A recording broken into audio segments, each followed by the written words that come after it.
आगे बढ़ेंगे और खबर शामिल करेंगे डस्का से। गुलाम मुस्तफ़ा कादरी की रिपोर्ट के मुताबिक, जहां पर कहा गया है कि करबला का वाक़या हमें हक और सच के सामने डट जाने का सबक देता है।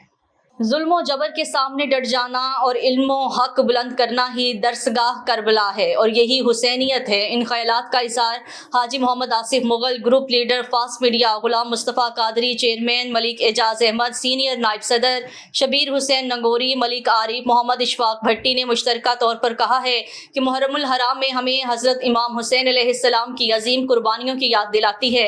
मुहर्रमुल हराम का महीना सब्र, बर्दाश्त और हक की राह में इस्तिकामत की अलामत है। इमाम हुसैन अलैहिस्सलाम ने करबला में जुल्म और जबर के खिलाफ क़याम किया और हक की खातिर अपनी जान कुर्बान कर दी।